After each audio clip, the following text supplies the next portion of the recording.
Boa noite a todos e a todas. Meu nome é Agnes Raquel Camisão. Eu quero agradecer o Dr. Estevão Silva pelo convite para essa live. E essa live vai ser como ser gestora da minha vida e da vida dos demais em tempo de Covid-19.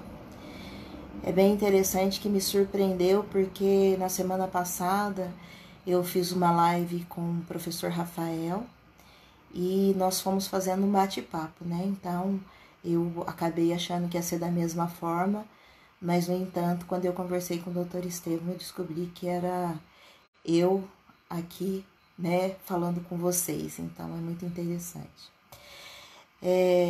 Bem, em primeiro lugar, eu quero acho que contar um pouco de mim, né? A gente fica meio perdido quando se está só, mas eu vou contar um pouco de mim, né? Meu nome é Agnes Raquel, sou enfermeira, sou natural de Campinas, São Paulo, nasci em Campinas, São Paulo, fiz faculdade de enfermagem, me graduei no ano de 1999, posteriormente a isso acabei morando em Viçosa, Minas Gerais, no ano de 2000, e fiz um seminário teológico. Depois disso, morei um tempo, voltei para Campinas. Depois disso, eu morei um tempo fora do Brasil, morei em Angola, na África, fazendo um trabalho de treinamento de agente de capacitação para a saúde da família de uma maneira diferenciada.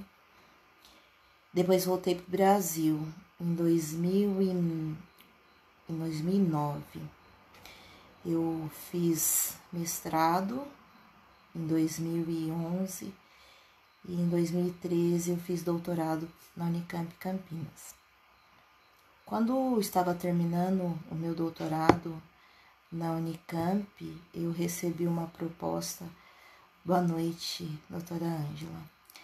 Quando estava terminando o meu doutorado em 2017, eu fiz um processo seletivo em 2016 para dar aula na Faculdade Evangélica de Goianésia, aqui em Goiás. E aí eu acabei... Muito obrigada, doutora Ângela. Para mim também é uma honra estar com vocês. E aí eu fiz uma prova para dar aula aqui em 2017, no primeiro semestre, acabou que não deu certo. E recebi um novo convite para chegar aqui dar aula no segundo semestre de 2017. Então foi assim, um privilégio, né? Estar dando aula nesse espaço. Goianésia é uma cidade com 65 mil habitantes, fica próximo da cidade de Anápolis, aqui no Goiás. É uma cidade muito agradável, as pessoas são muito agradáveis também. É uma cidade que ela não é muito grande, mas ela guarda muitas coisas interessantes, né? Ela tem tudo que você precisa. Nós estamos perto de Goiânia também, mas nós não precisamos todas as vezes ir até Goiânia, porque a gente tem muitas das coisas que a gente precisa aqui mesmo em Goianésia. Boa noite, doutor Estevão, muito obrigada pelo seu convite, né? E aí, assim, eu tenho que dar algumas orientações para vocês, mas como eu sou enfermeira, com relação a lavar a mão, essas coisas eu vou falar ao final. Eu vou dar uma dica bacana aqui para vocês, tá? Eu fiz aqui também um mapa mental para não esquecer das coisas que eu tenho que falar. Então, eu vou conversando aqui com vocês, e se vocês tiverem alguma dúvida, vão perguntando aqui à vontade, que eu ficarei também à vontade para responder para vocês, tá? Bem, então quando eu recebi o convite para vir para Goianésia, eu recebi o convite para além de vir dar aula enquanto enfermeira. O meu doutorado em saúde da população negra, em ciências da saúde, mas especificamente eu trabalhei com saúde da população negra. Então, no doutorado eu trabalhei com gestantes negras com HIV e a sobreposição de preconceito por ser negra e ter HIV. E no doutorado eu trabalhei com quesito raça-cor, tá? Então, quando eu vim para trabalhar em Goianésia, era para trabalhar, leciono aula em saúde da mulher e políticas públicas também. Então, eu vim para assumir disciplinas, né? mas aí também recebi o convite para coordenar o curso de enfermagem. E foi muito interessante, porque eu já tinha coordenado unidade básica de saúde, mas curso não, mas foi me dada uma boa oportunidade, né? O diretor da minha faculdade me ajudou bastante, os professores, os outros coordenadores também. Então, eu comecei atuando como coordenadora de curso de enfermagem. Eu trabalho normalmente das 13 às 17 horas, eu tenho intervalo, depois eu trabalho das 19 às 22h30. Eu dou aulas, vou contar um pouco da minha rotina para vocês entenderem. Eu dou aula na segunda-feira, nos 3 primeiros horários, na terça-feira nos 2 últimos horários e na quinta-feira nos 2 últimos horários nesse semestre. E que eu só estou lecionando saúde da mulher. Nós temos, acabou de formar uma turma do curso de enfermagem agora, em época de pandemia, né?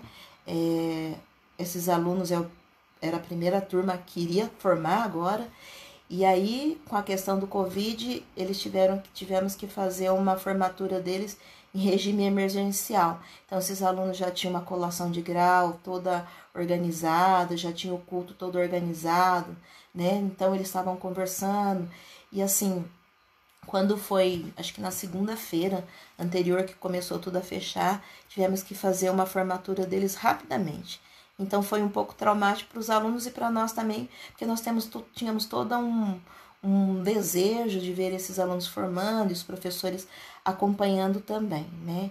Então, mas para vocês terem uma ideia, a Faculdade Evangélica de Goianésia, ela tem alguns cursos, tem o curso de enfermagem, de direito, engenharia civil, engenharia mecânica, agronomia e odontologia, né? Aqui em Goianésia, em Goiânia é o Centro Universitário Centro Universitário de Anápolis, que tem muitos outros cursos, acho que mais ou menos uns 32 cursos.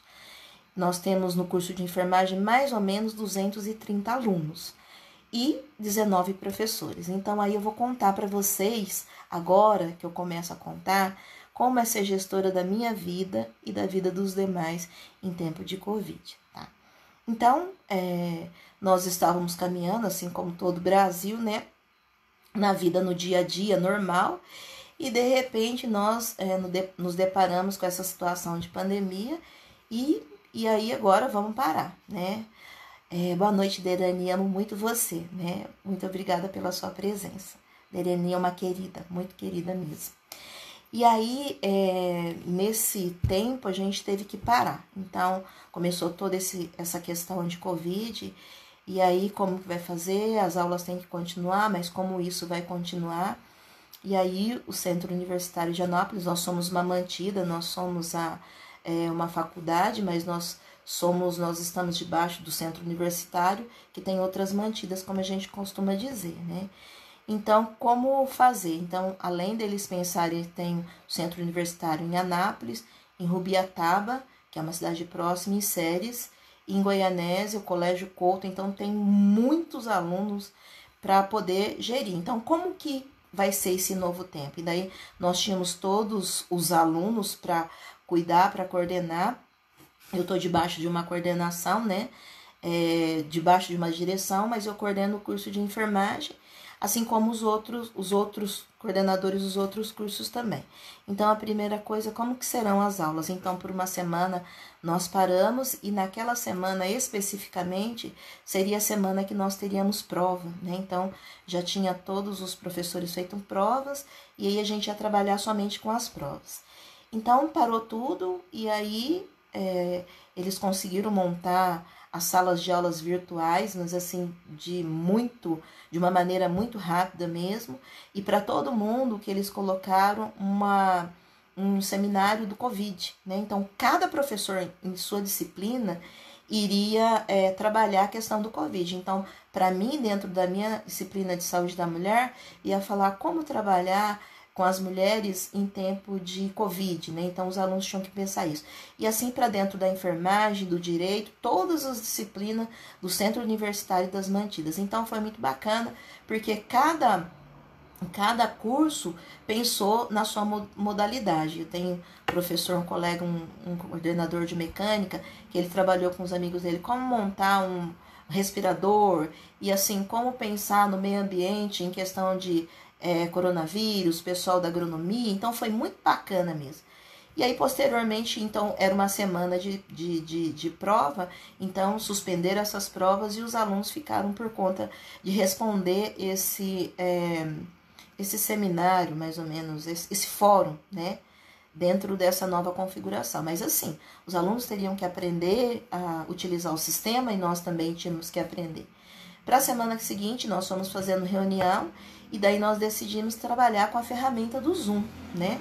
Então, essa ferramenta do Zoom, nós também teríamos que aprender como trabalhar com essa ferramenta, porque não era uma coisa muito simples. Então, vamos começar a trabalhar, vamos enviar o link para os alunos e assim, junto com tudo isso, nós estávamos aprendendo e ensinando também.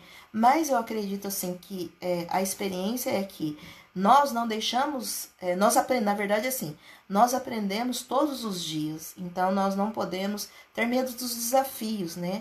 Então eu sempre digo que viver é um desafio, né? Então todos nós que estamos vivendo nesse planeta Terra, nos deparamos com muitas coisas todos os dias. É claro que não dentro de um contexto dessa forma, mas assim, se a gente tem que caminhar, a gente não tem que caminhar e pronto, né? Então, dentro desse contexto, eu tenho dentro do curso de enfermagem 5 professores que pensam algumas questões do curso, que faz parte, né, da gestão do curso, que são os professores de enfermagem dentro do curso. E aí, nós tínhamos que pensar junto com esses professores, é claro que nós temos uma direção, né, acima da gente, e algumas coisas que são dentro especificamente do curso, a gente pensa junto. Então, eu tinha reunião de coordenação junto com o diretor, que tinha reunião com o presidente, né, e aí ele trazia algumas questões para os coordenadores, depois eu me reunia junto com esses professores do núcleo docente estruturante que nós dizemos, que são 5 professores que, assim, trabalham ombro a ombro comigo, são pessoas muito, que têm uma visão muito interessante, a gente vai discutindo algumas coisas, então trazemos alguns problemas para dentro do curso e nós vamos pensar junto o que fazer, qual a melhor maneira de gerenciar. Então, nós alinhamos algumas coisas do NDE junto, né, trabalhando agora nesse novo modelo, né, manda um convite do Zoom para todo mundo e naquela hora a gente começa a trabalhar. E aí, depois disso, nós fazemos uma reunião com o colegiado.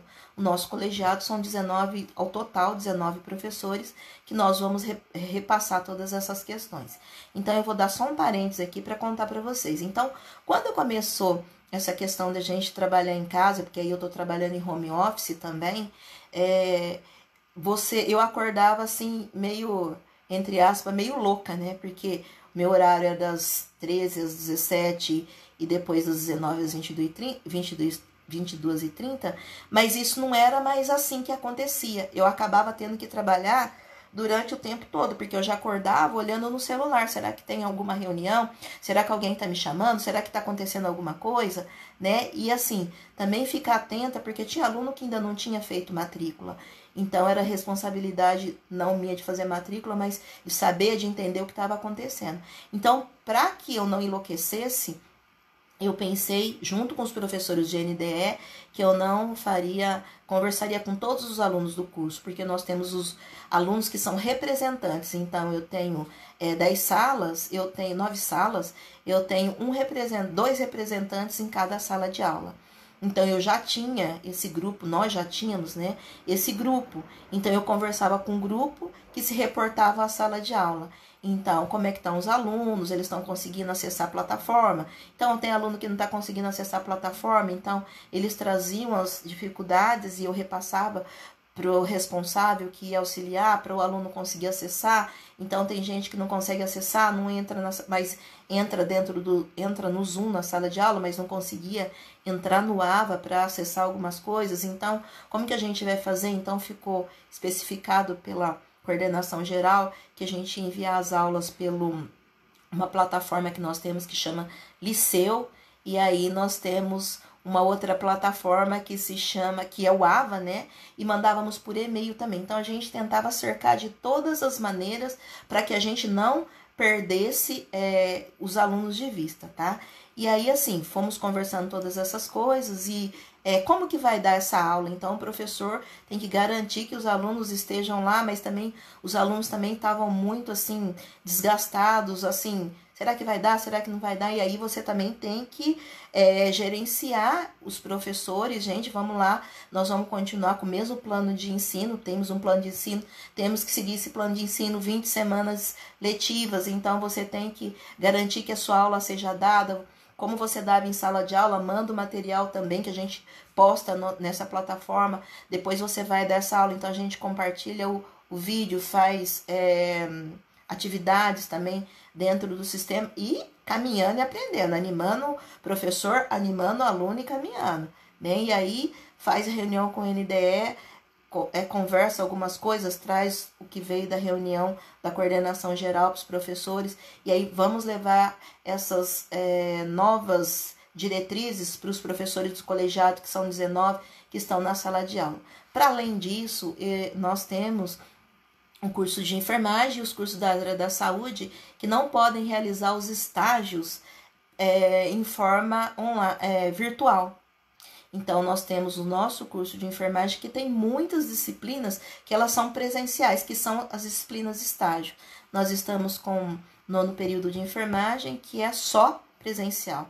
Então, eles têm estágios todos os dias, de segunda a sexta à noite, todos os dias.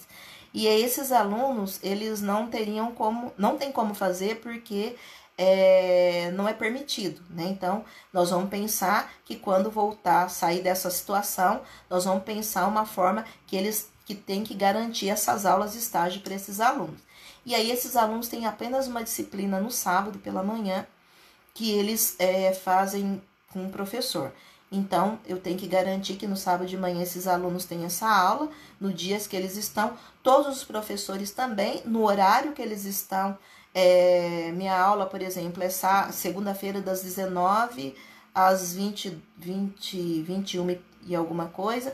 Então, nesse horário eu estou presente, eu mando convite para os alunos quando mais ou menos umas 17 horas, eu envio um convite, olha, eu vou mandar o convite da aula para vocês, no princípio era assim, e depois mais ou menos uns 10 minutos antes do horário da aula eu mando outro convite, daqui a pouco vou enviar o convite, envia esse convite para o representante de sala, que repassa para os outros alunos da sala, e aí eles vão chegando e a gente começa a dar aula, compartilha o material de PowerPoint, ou vai fazer alguma discussão, mas a aula precisa ser dada, e gravada também, né, para comprovar que deram essas aulas. Então, a gente tem uma reunião.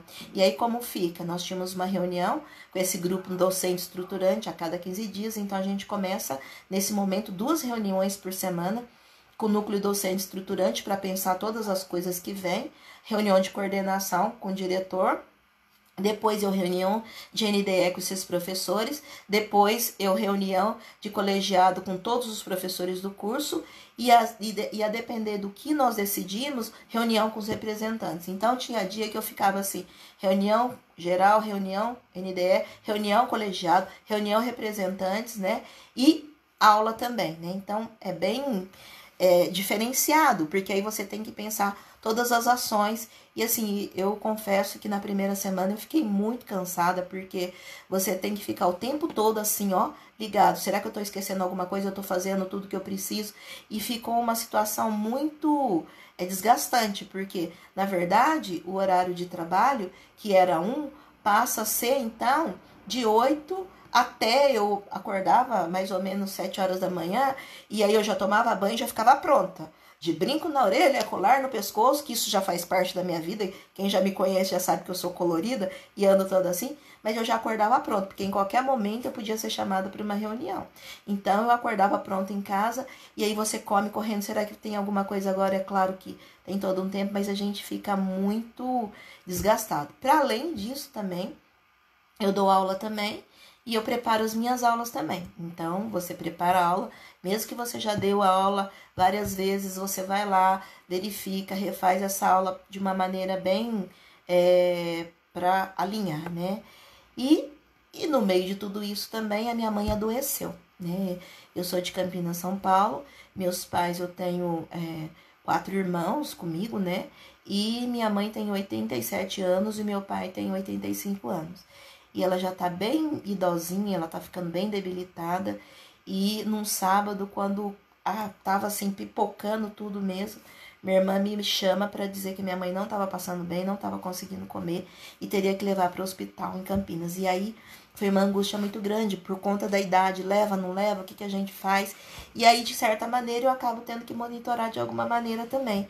E aí a gente acabou que veio, chamou, ligou para o médico do plano, e aí eles conversaram, foram orientando, veio uma ambulância, levou, e como ela não estava conseguindo comer, coloca sonda, não coloca sonda, e aí assim, e eu acompanhando tudo daqui com aquela angústia, aí minha irmã foi na ambulância, e a minha outra irmã com o carro atrás, para ver, e chega lá, conversa, o médico vai falando algumas coisas, eu vou monitorando, fala isso então para ele, então pergunta isso para ele, então, e tá, e acabou que graças a Deus ela não precisou ficar internada, mas foi uma angústia muito grande, porque você não tá lá, você não conhece. Boa tarde, Dora. Boa noite, desculpa, Carmen. E aí você não consegue gerenciar de muito longe, né? E essa angústia, né?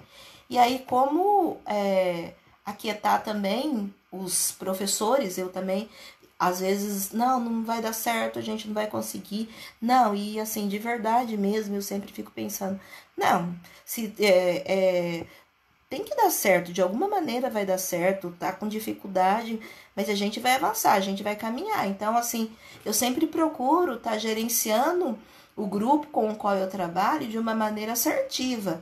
Não, gente, vamos lá, a gente vai conseguir. E aí eu vou monitorando, aí percebo que alguém não está muito bem, eu vou e converso com um no particular e mando no grupo também, gente, vamos lá, tem reunião. E aí o professor fica preocupado, não vai conseguir sim. Aí eu vou, pergunto como é que faz, trago de volta a resposta. Então, monitorando um professor, representante de sala também, muito desgastado, porque os alunos estão todo mundo em carne viva, né? Literalmente está todo mundo em carne viva e as pessoas muitas vezes não têm paciência uma com as outras. Então, você pode falar as coisas de muitas maneiras, né? Você pode falar um não, você pode dar um grito para falar não, e é uma forma diferente, né? E como tá todo mundo tão sofrido, tão dolorido, com medo de um fantasma, eu digo que parece que é um fantasma que espreita, que muitas pessoas não acreditam, mas que ele está aí, né, e ele está se materializando, então as pessoas ainda não têm essa noção, né, mas estão nervosas também. Então eu tenho professores que estão na ponta, eles dão aula, os professores de estágio, eles dão aula, mas eles também estão trabalhando no hospital. Então é uma situação assim conflitante, porque eu também tenho que cuidar do meu grupo de trabalho, além dos professores e alunos também, né? Então, é uma situação que é bem desgastante, né? E aí, você cuida de todo mundo e você também tem que gerenciar você também. Você tem que gerenciar o seu lado emocional para você também não enlouquecer, né? E aí, para contar para vocês que no meio de tudo isso, né, o que particularmente, o que me dá alento é a minha fé, né? Eu professo uma fé e participo de uma igreja, e nesse momento a gente começa também com os cultos online também, que é muito bom para mim, para minha vida, isso é muito importante, para mim particularmente. É muito importante, né? Então eu tenho algumas práticas cristãs e isso faz toda a diferença na minha vida e é o que tem me feito caminhar até o dia de hoje, né? Então aí eu começo também a pensar em mim, né? Eu moro sozinha, né? Eu moro num lugar super agradável, tenho uma pista de caminhada aqui em volta. Todo dia quando eu abro a minha janela eu consigo ver o sol, né? É uma cidade goianésia, uma cidade muito quente, chega a 39 graus, assim, em alguns dias a partir de agora. E nesses dias que tudo tava, parecia que até o tempo estava entristecido, porque chovia todos os dias. É uma época de chuva também, né? Então, eu olho, eu vejo um lugar bem verde lá no fundo, mas é muito agradável mesmo. E a natureza fala muito comigo também. Aí eu fiquei pensando em algumas coisas. Sempre comendo, correndo, sempre fazendo todas as coisas. E aí falei, gente, eu preciso também apaziguar minha alma, eu preciso me apaziguar. E aí teve uns dias que aí como eu acabo ficando muito tempo aqui na frente do computador sentado, lendo, fazendo aula, fazendo algumas coisas, teve um dia que eu comecei a ficar com formigamento nas pernas. Eu falei, gente, isso não tá bom. E aí eu fiquei preocupada, porque eu não tava prestando atenção em mim, né? E aí eu tô correndo e ouvindo todo mundo e não dou conta de pensar em mim. Eu falei, não, gente, não dou conta de adoecer. E aí conversei com uma amiga, ela me orientou a fazer alguns exercícios. Eu falei, mas eu preciso dar conta da minha vida. Não, não tá bom, né? E, na verdade, quem me conhece sabe que eu sou meio tranquila, sou meio preguiçosa, né? E eu falei, não, eu preciso mudar meus hábitos, né? E aí eu acabei que falei, gente, eu preciso me melhorar. Então eu resolvi contactar uma nutricionista que está com um trabalho bem bacana online. E aí ela foi me dando umas dicas. E acabei que eu recebi, por acaso, num grupo de enfermagem, um curso de inteligência emocional. Falei, inteligência emocional? Será? Né? E aí eu resolvi entrar nesse curso de inteligência emocional. E foi muito interessante porque ele começou a falar de procrastinação, de mudanças de hábitos. Eu acabei até mandando esse curso para algumas pessoas. Mas para mim, nesse momento, foi interessante, porque eu comecei a me perceber e a pensar que eu precisava mudar algumas coisas, né? E aí, no começo, você começa a ficar em casa, vou fazer um monte de curso online, vou fazer não sei o que, não sei o que. E aí você vê também que a gente também tem que aquietar. Não precisa agora fazer o mundo inteiro, que você não vai dar conta, né? Então, eu comecei a pensar e fazer um diário de bordo, né? Então, eu decidi fazer um diário de bordo da quarentena. Então, eu peguei um caderno e comecei a escrever as coisas que eu preciso. Eu tenho um monte de artigo para escrever, tem algumas coisas para fazer, para além de algumas coisas. Mas eu quero fazer coisas que também me dão prazer, né?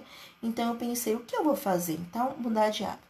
Pensei, gente, acabou meu arroz, eu tinha um pacote de arroz integral, eu falei, fazer arroz integral. Tem na internet, nunca gostei. E achei uma receita perfeita, né? Aí aqui perto tem umas hortas, né? Põe a máscara. Vou lá na horta comprar as coisas, vou fazer umas saladinhas, vou fazer um arroz integral. Eu gosto muito de açúcar. Falei, mas eu vou diminuir açúcar. Mas assim, eu nunca vou ser uma mulher magrinha, que eu nunca fui mesmo, né? Então eu falei, eu preciso organizar minha alimentação, mas eu não vou ser uma mulher magrinha, mas eu preciso diminuir de peso. Então eu vou diminuir meu açúcar, então eu já tô conseguindo tomar café quase sem açúcar nenhum. Então eu tava dormindo, tinha dia 2 horas da manhã, né? 3 horas da manhã, daí você acorda pilhada, 6 horas da manhã vai ficando tudo ruim. Falei, não. E aí eu vou começar a dormir no horário certo. Então, no máximo, meia-noite eu deito para dormir sem ter o celular junto, desligo as coisas e deito e durmo. Acordo de manhã, então, essa semana eu consegui começar a caminhar, tem uma pista maravilhosa aqui, coloco minha máscara de manhã, logo umas 7h30 vou caminhar e consigo dar, é bem grande o lugar que tem aqui perto, eu dou uma volta, caminho, volto para casa, tomo meu café de uma maneira bem, quem sabe também, quem me conhece também sabe, arrumo minha mesa, coloco xícara, coloco minha geleia, tomo meu café da manhã bem bacana, e aí eu venho aqui, faço o meu curso de inteligência emocional, que está sendo muito interessante, e começo a fazer algumas coisas no dia. E aí também, para dar uma dica para vocês, eu comecei a pensar, eu gosto muito de biografia de mulheres, eu trabalho com saúde da mulher, e assim, tem algumas mulheres que são super mulheres, né? E isso faz com que a gente seja fortalecida. Esqueci de contar para vocês, aqui na faculdade eu tenho um grupo, né, que chama Maria Carolina de Jesus, que a gente trabalha empoderamento da mulher negra. Então tem a doutora Kelly, que ela é uma advogada, tem a Clarinha, que é uma aluna nossa do curso de enfermagem, tem o professor Rafael, tem o Alex também, que são parceiros, e a gente trabalha, claro que eles não têm lugar de fala de homens, mas nós trabalhamos com empoderamento de mulheres, e tem uns lugares carentes que a gente está fazendo algumas ações, nós fizemos algumas ações no 20 de novembro, então é muito bacana, a gente está caminhando nesse sentido. A gente tem um grupo de pesquisa que chama Ubuntu também, que nós trabalhamos com os alunos, eu tenho agora na época de coronavírus, né? Mas eu estava implementando um grupo de aleitamento materno no hospital, um grupo de extensão. Para continuar esse assunto, eu morei em Angola 1 ano e meio, né? E a faculdade, o centro universitário, ele tem um trabalho em Lubango, em Angola, né? E o ano ano retrasado, eu fui pela instituição para Lubango para uma conferência internacional de saúde e lá eu conheci uma enfermeira. Então a gente tem um link, a gente está pretendendo fazer uma capacitação com o pessoal de Lubango, tanto na área da enfermagem como receber profissionais de lá para cá. É um projeto bem bacana que a gente está desenhando, mas a gente teve que parar nesse momento, né? Então, e aí eu gosto muito de algumas leituras de biografia, e aí eu tenho lido algumas coisas bem interessantes. Eu falei, gente, eu tô sem nenhum livro eu gosto de um livro que me impacte, né? E aí eu entrei aqui na internet e eu vi, tô até na minha cola, 9 escritoras africanas que você deveria conhecer, além da Chimamanda, né? E aí, bem legal, né? E aí eu me empolguei, gente. Então eu comprei esse livro aqui, tá ao contrário, né? O Alegre Canto da Perdiz, da Paulina Chiziane. Esse aqui, As Alegrias da Maternidade, né? Que é da Book Temet, eu acho que é assim que fala. Amada, da Torre Morrison. Sem Gentileza. Fute. E os nomes africanos, eles são meio complicados de falar. Orgia dos Loucos, do Ongulani. Caminho de Casa, da Yagiase. Inabalável, da Angari Matai. Feminismo é para Todo Mundo, do Bell Hooks. E Plantando Árvores no Pleno, né? Então, claro que na verdade eu não li tudo esse de livro ainda, mas eu gosto muito de ler.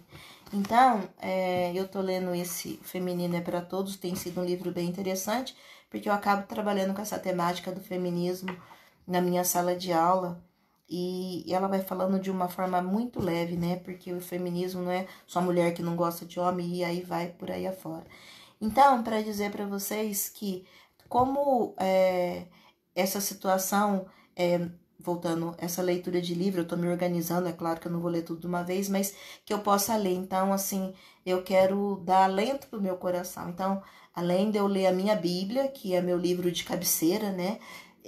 Eu tenho separado algumas horas do dia, então, para eu ter uma leitura, para fazer esse meu curso de inteligência emocional, para fazer a minha caminhada da manhã, para preparar o meu almoço. Então, às vezes, eu já deixo as marmitas prontas, ou então eu deixo alguma coisa pronta, preparo uma salada, preparo uma comida para me alimentar de forma decente, né? Porque às vezes a correria me deixou tão louca que eu não conseguia comer, não conseguia dormir, não conseguia pensar. Então, isso tem sido um diferencial. Então, mesmo em tempo de pandemia, eu descobri que a gente pode se reinventar. E, para além disso, eu fiz um jardim. Eu tenho um espaço bem pequenininho aqui na frente da minha casa, e há um tempo eu tava com umas mudas de flor para fazer. Na verdade, eu nem gosto muito de terra. Eu falei que, se possível, eu cimentava tudo. Mas eu me descobri. Eu fiz um jardim, não dá para tirar uma foto para vocês, talvez depois eu mando, vocês possam ver. Tinha umas xícaras, né, que acabou quebrando as asinhas, então eu acabei plantando suculentas dentro dessas xícaras com pires e coloquei a casca, né, tem muitos tipos de cactos com pedras brancas no jardim. Além dessas xícaras, tinha uma outra caneca toda colorida, tem uma outra xícara, tem uma outra que eu comprei, tem uma pedra, tem passarinhos, coloquei passarinhos de mentira, é claro, né? Coloquei umas pedrinhas brancas no jardim e tem sido muito bacana. Fiz uma horta de cebolinha, um vaso com cebolinha, um vaso com hortelã, um vaso com manjericão, né, para eu utilizar no dia a dia. Minha cebolinha já tinha um tempo, ela já dá, quando eu preciso eu vou lá, pego e faço. Eu gosto muito de cozinhar também, mas eu tenho evitado. Mas fiz uma cuca de banana outro dia maravilhosa, né? Procuro utilizar algumas coisas mais naturebas. E aí eu tô falando que eu ando contrabandeando comida, né?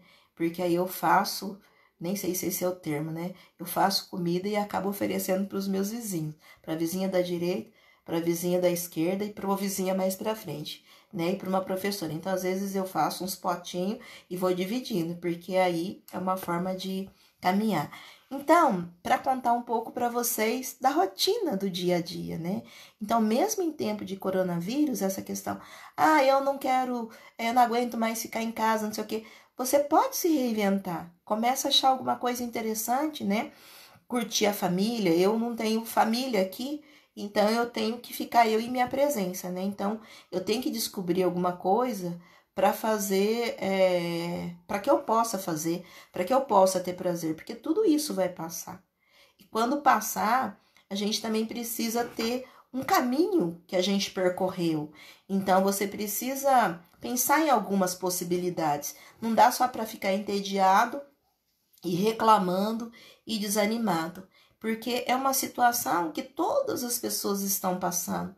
Então, nós podemos gerenciar e sair dessa situação melhor, né? E pensar que muitas vezes a pessoa que está ao seu lado está em carne viva. Nem todos os dias você estará tão animado, tão alegre, mas você pode fazer do limão uma limonada. Não dá para pôr muito açúcar, né? Mas a gente pode fazer uma limonada, a gente pode fazer chamada de vídeo, você pode utilizar o Zoom para conversar. Outro dia eu conversei com meu amigo Luiz Cláudio, que eu não conversava há muito tempo, a gente conversou por um bom tempo, ele acabou até me dando umas dicas de alguns livros que ele está lendo, e ele tem uma influência aqui que a gente, nós éramos bons leitores, ele queria saber se um livro era bom, ele falava, lê para mim, e aí eu lia, depois eu falava, não lê não que não é bom, não, lê que é bom, e aí ele acabava lendo. E ele, não mais, hoje ele ele sempre foi um bom leitor e um bom amigo, né? Então, é algumas coisas que a gente pode fazer, conversar com os amigos, né? Rever algumas coisas na vida. E assim, cuidado, né? Porque, em princípio, vou trabalhar, vou fazer todas as coisas que eu não consegui fazer. Reserve um tempo para você. Comece a... eu li um termo essa semana que fala solitude. Não ter solidão, mas ter solitude. Ter solitude significa você ter prazer em estar com você, né? E para mim, eu tenho que tomar cuidado, porque eu acostumei muito ficar sozinha, né? Eu moro sozinha já faz um bom tempo, né? Então, às vezes eu também me obrigo a estar com as pessoas, porque para mim é confortável estar sozinha fazendo as coisas, né? Mas também ter solitude é saber que você tá sozinho por um momento, não se desesperar por isso, né? Mas é um tempo também para você conhecer o seu coração, conhecer sua alma, que às vezes as pessoas elas não conseguem ficar sozinhas, porque o silêncio ele fala muito alto. E às vezes as pessoas não conseguem ouvir no seu próprio silêncio, então elas têm que fazer barulho o tempo todo, porque aí o barulho vai distrair o silêncio da alma. E nós também precisamos aprender quem somos nós, a ouvir o nosso coração, a saber quando temos angústia. Uma coisa muito importante também, se você está triste, você precisa saber que você está triste, que isso vai passar. Não mascare, né? E também não agrida o outro por causa disso, né? Saiba que você está triste, perceba esse sentimento, saiba o que fazer com isso, né? Estou angustiado, estou triste, estou desanimado. Se relacione, tenha bons amigos, né? Porque a gente não tem 1 milhão de amigos, mas a gente tem alguns que você pode contar, né? Ligar e falar assim, olha, eu não tô bem, aquela pessoa que você pode se desnudar, e aquela pessoa não vai falar, menina, não, você vai poder falar, olha, e a pessoa vai falar assim, não, olha, faz assim, ou caminha assim, ou às vezes ela não vai falar nada, porque às vezes também não quer que fale nada, você só precisa ser ouvido. Cansei. Mas eram todas essas coisas que eu tinha para falar para vocês e para contar como ser gestora da sua vida e da vida dos outros. Talvez você não tenha um curso para gestar, mas você tem a sua família, você tem o seu esposo, você tem o seu trabalho, você tem uma vida, né? Que não menos importante, né? Que tem muitas coisas para fazer. né? E aí, o que eu quero deixar para você é que você decida. Decida a passar por isso, claro, com todos os problemas que tem, mas decida passar com serenidade, né? Decida ser agradável, porque tudo isso vai passar. E o que vai ser de você, né? Você pode decidir. Então eu acredito assim, que nós podemos decidir aquilo que nós precisamos, aquilo que nós desejamos. Nós podemos aprender a falar a verdade em amor, né? Tem gente que fala, eu tenho que falar tudo que eu penso. Você pode, mas você pode também falar a verdade em amor. Posso falar sim, eu posso falar não, eu quero, eu não quero, eu gosto, eu não gosto. Mas você pode fazer as suas decisões. E saiba que você é responsável pelas suas decisões, tá? Então, tudo aquilo que você faz reverbera, né? Então, que você possa ser, mesmo em tempo de guerra, mesmo em tempo de lutas, decidir ter paz e decidir contaminar as pessoas também à sua volta com paz. Então, eu acho que, eu não sei, eu me perco, né? Porque eu vou falando, né?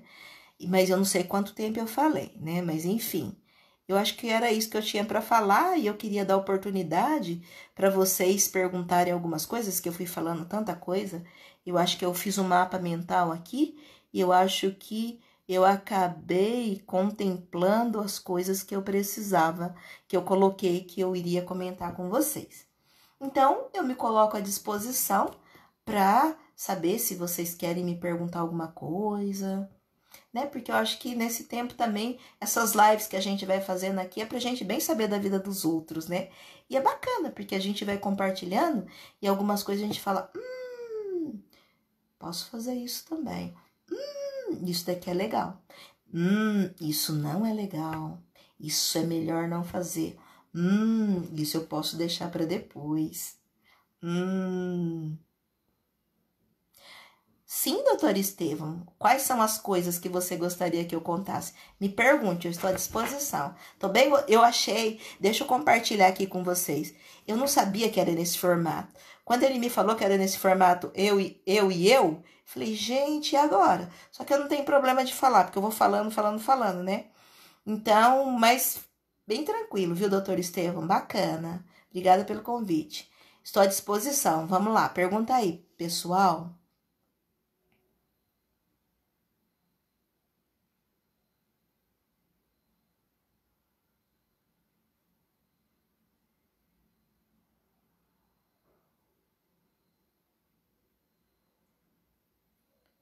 Doutor Estevam, você quer que eu compartilhe algumas coisas?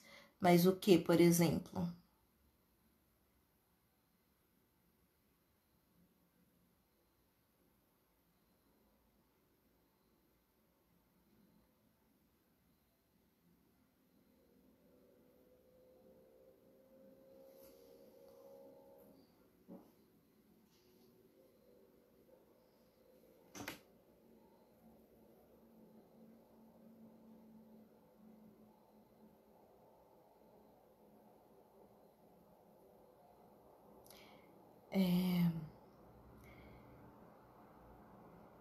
Eu não entendi se você quer, doutor... Ah, tá. Tá. Na verdade, essa minha experiência com mulheres negras com HIV, no meu mestrado, quando fui para... Eu queria trabalhar com saúde da população negra. E minha orientadora, ela não tinha linha de pesquisa nessa área. Ela é uma mulher branca, ela é uma professora da Unicamp atualmente, ela é coordenadora do curso da Faculdade de Enfermagem da Unicamp. Uma pessoa muito querida mesmo, muito querida. E quando eu disse para ela que eu gostaria de trabalhar, eu contei até isso outro dia, ela disse que não tinha linha de pesquisa nessa área. No entanto, ela me disse que, como ela tinha um trabalho ela trabalhava com saúde da mulher no Hospital CAISM da Unicamp, ela disse que tinha uma enfermeira, que era nossa parceira.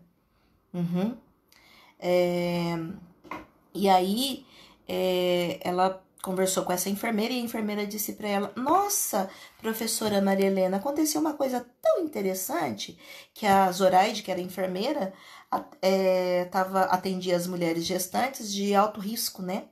E aí ela contando para minha professora, que tinha um trabalho toda quinta-feira com gestantes de alto risco, aconteceu uma coisa muito interessante. Você sabe que eu vi duas mulheres conversando e era uma mulher branca e uma mulher negra, e as duas tinham HIV. E a mulher branca falava assim para a mulher negra: Nossa, agora que eu tenho HIV, minha vida vai ser muito difícil. E aí a mulher negra falou para ela assim: Então, agora que eu tenho HIV, minha vida só vai piorar, porque além de ter HIV, eu sou mulher e negra, né? E aí, quando a minha orientadora chegou para mim, falou: Agnes, você quer trabalhar com saúde da população negra? Eu tenho um problema de pesquisa para você. O problema de pesquisa é... E contou essa história. Aí ela olhou para mim: Você quer pesquisar esse tema? E eu fiquei olhando e falei: Quero sim. Mas naquele momento eu confesso para todos vocês que eu fiquei pensando: Jesus amado, o que eu vou trabalhar disso, né? Porque daí a gente tinha que fazer todo um desenho. Mas eu morei em Angola 1 ano e meio, e quando eu voltei de Angola, eu decidi que eu queria fazer mestrado, né? Porque eu pensei que enquanto mulher e negra, como enfermeira, eu não conseguiria acessar alguns outros espaços. Mas enquanto mulher negra, enfermeira com mestrado e doutorado, eu poderia acessar alguns outros espaços também para poder fazer algumas coisas dentro da saúde da população negra e também para que a gente pudesse auxiliar também em alguns outros contextos também. Então, dentro disso, eu fiquei pensando o que eu iria fazer, né, dentro dessa questão. E aí, quando eu cheguei de Angola em 2008, essa já minha orientadora tinha um grupo de pacientes com incontinência urinária e eu fui trabalhar eu fui ser voluntária. Então, eu fiquei como voluntária de 2009 até 2011. E aí, em 2011, eu entrei no mestrado. Então, eu já estava escrevendo um projeto e quando a gente teve essa ideia, nós começamos a escrever um projeto. E aí, a proposta foi Vivências de Mulheres Negras com HIV, a sobreposição de preconceitos por ter HIV, por ser negra e ter HIV. Porque naquele momento a gente não conseguia trabalhar a questão de gênero, que ia ficar muito ampliado. Então, eu trabalhei com essa questão, foi muito interessante, assim, tem muitas histórias para contar. Talvez acho que eu preciso contar um pouco dessas histórias, né? Já que passou pelo Comitê de Ética. E foi muito, assim, interessante no sentido de muito dolorido, né? Porque eu me lembro muito de umas das histórias, bom, acho que eu não posso contar ao vivo porque... mas eu me lembro de muitas histórias e assim, tinha dia que eu saía desse lugar do hospital, então era assim, eu ia para o hospital e uma forma das mulheres entrar, ela tinha que se autodeclarar, né, preta ou parda. Então eu perguntava para a mulher, pegava o formulário de todas as mulheres que iam ter consulta naquele dia e perguntava para a mulher: como você se autodeclara? Eu via se estava escrito preta ou parda. Como você se autodeclara? E a mulher dizia: me autodeclaro preta ou parda. Então, eu convidava ela para entrevista. E assim, foram histórias assim, muito doloridas, porque assim, nossa gente, assim, mesmo eu sendo enfermeira, a gente não acostuma, né? Eu falo que quando a gente acostumar com a dor do outro, então eu tenho que trocar de profissão, eu não acostumo, né? Dor é sempre dor. Claro que eu não vou chorar com o paciente, porque naquele momento eu preciso cuidar do paciente, mas assim, é muito dolorido. E aí, para pensar como que eu fui para minha título de doutorado, eu estava terminando, faziam 2 meses que eu não conseguia entrevistar nenhuma mulher, eu já tinha que terminar tudo isso. E aí, por fim, um dia eu fui chamar as mulheres, quando eu olhei no prontuário estava escrito branca, e aí eu fui ajudar a enfermeira a atender essas mulheres, e aí quando eu olhei, branca, e aí eu olho a mulher e falo: gente, essa mulher, ela é negra, e aqui tá branco. E aí eu pensei: gente, será que eu fiquei 2 meses sem entrevistar ninguém, nenhuma mulher, porque de acordo com o olhar do outro, ele coloca a cor que ele quer? E isso me deixou inquietada, né? E aí eu terminei o meu mestrado em julho de 2012 e logo no 2013 eu já ia entrar pro doutorado. Eu falei, gente, eu não tenho nenhum problema de pesquisa, o que eu vou fazer nesse doutorado? E aí a gente fica sempre procurando uma lacuna. E de repente eu falei assim, gente, a minha lacuna é isso. Será que aos olhos de quem vê, ele coloca a cor que ele quer? Então, no meu doutorado eu trabalhei a importância de coletar o quesito raça-cor para fins epidemiológicos, né? Então, nesse momento, a minha orientadora, junto com uma outra professora, que é uma professora negra agora, que é do curso de enfermagem na Unicamp, a professora Débora, nós estamos terminando de escrever esse artigo e estou pensando aqui no meu pós-doc, fiz uma proposta de pós-doc e a gente vai escrever alguma coisa também sobre a saúde da população negra, né? Então, algumas coisas que vão acontecendo na vida da gente, né? E é assim, e é mais ou menos de acordo com o meu projeto, foi isso que aconteceu. O projeto Carolina Maria de Jesus, que a gente tem aqui junto com o grupo, é um projeto que um professor de história, Agnes, vamos fazer um projeto, e a gente pensou esse projeto e a gente organizou, a gente tem agora um espaço aqui na faculdade, que é no andar da biblioteca, que a gente fez como que a gente falou? Uma ocupação Maria Carolina de Jesus, e aí na semana de 20 de novembro, que antecedeu, a gente teve toda uma programação, uma semana antes, que antecedeu o dia 20, então nos horários do intervalo da faculdade, porque são muitas atividades para a gente não parar, então nos horários do intervalo, então um dia a gente tinha música de poesia, declamação de poesia de mulheres negras, né, as meninas negras declamando poesia, um rapaz negro cantando, teatro, palestra, tivemos uma capacitação com o professor Dumas de Goiânia, e aí tivemos a entrega, aí a ocupação, a gente fez esse espaço e a gente inaugurou esse espaço, que é um espaço na biblioteca para a gente pensar e pesquisar. E aí a gente também teve a entrega do troféu, né, Negritude, que tá até ali na minha estante, troféu Negritude, que é um troféu que a gente pensou nas pessoas da cidade de Goianésia, que tinha pessoas negras referência. Então, foi muito, para mim foi uma emoção muito grande. Então, um primeiro farmacêutico da cidade, um homem negro, e ele contando um pouco da história dele, sobre como que ele fez uma faculdade de farmácia, né, sendo uma pessoa negra, uma professora que é coordenadora também de uma escola, uma mulher negra também querida, uma senhora que acho que ela é Gari. Então nós tivemos 10 figuras e foi muito interessante, né? E nós fomos produzindo todas as coisas, foi muito difícil, porque eu sempre falo que fazer as coisas para a população negra, a gente tem o racismo institucional, né? Não vou entrar no detalhe, mas assim, a gente teve que lutar muito para que tudo acontecesse. Então, o pessoal, uma pessoa da minha igreja arrumou uns pedaços de madeira redonda, né? E a gente fez um material, o Alex fez as bandeiras para a gente dar os prêmios para as pessoas, e a gente teve um espaço, né?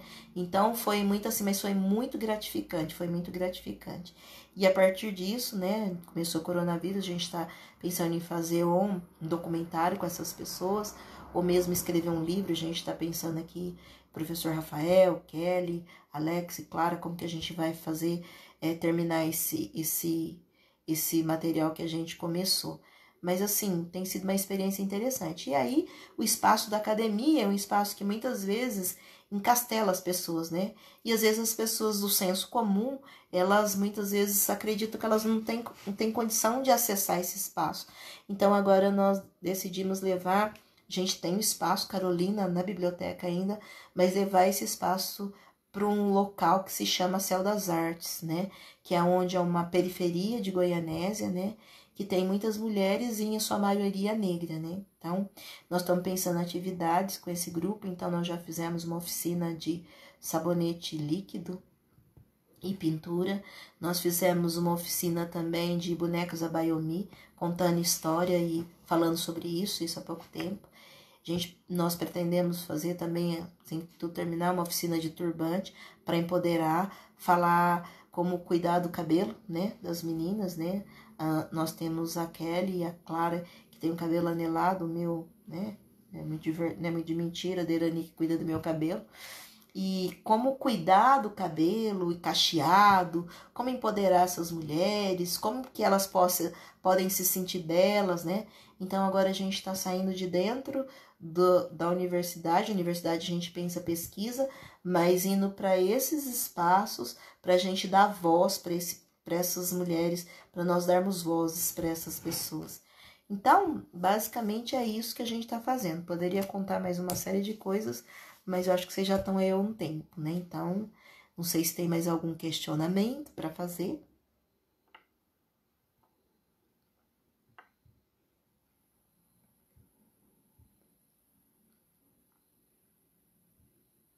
Tranquilo, doutor Estevam?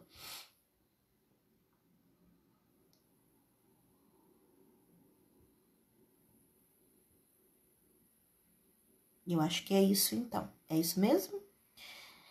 Bom, eu quero agradecer cada um de vocês, né, por esse momento. Foi muito, embora eu esteja sozinha, né, foi muito prazeroso. E a dica que eu quero deixar para vocês, o Dr. Estevam está promovendo outras lives todos os dias no horário de 20 horas ou em outros horários que está pré-agendado já. Peço que vocês fiquem atentos sobre isso. Tá. Uma experiência de Angola. Vou contar assim.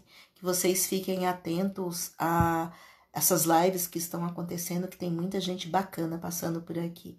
Eu tenho me sentido impossibilitada porque é meu horário de trabalho. Mesmo online, nesse horário eu estou trabalhando. Bem, a minha experiência em Angola foi uma experiência muito interessante. Eu sempre pensei que eu queria ir para Angola, para África, né? E eu dizia sempre que eu não sabia o dia nem a hora, mas que um dia eu iria, né? E é muito interessante porque realmente eu não sabia. E em 2007, eu morava em Viçosa, Minas Gerais, morei um tempo lá e foi muito interessante, porque em Viçosa eu trabalhava com agentes capacitando os agentes locais de saúde. Obrigada, Lúcia. Capacitando agente local de saúde, eu coordenava a unidade de atenção básica. E assim, foi bem na época que começou o trabalho com os agentes locais de saúde. Então, eu tive a oportunidade, além de trabalhar, de capacitar, de colocar para trabalhar, de verificar, de avaliar, de participar de curso. Então, foi uma experiência muito boa, né? E eu me lembro que eu morava num lugar bem pequeno. Eu trabalhava numa cidade que tinha 7.500 habitantes. E então, naquela época, em Viçosa, ainda não tinha o curso de enfermagem que hoje tem. Então, não tinha nada da área da saúde. Então, era muito solitário. E eu fui morar no CEM, no Centro Evangélico de Missões. E eu fazia seminário e trabalhava também. E eu fui para estudar e para trabalhar. E aí, eu me sentia muito solitária. Falava, meu Deus, o que eu vim fazer nesse lugar aqui, né? E aí, eu fiquei pensando, olha, eu vou fazer o meu melhor. E eu tinha acabado de sair da faculdade. E eu aprendi muito. Então, eu aprendi a trabalhar com agente local de saúde, eu aprendi com as pessoas.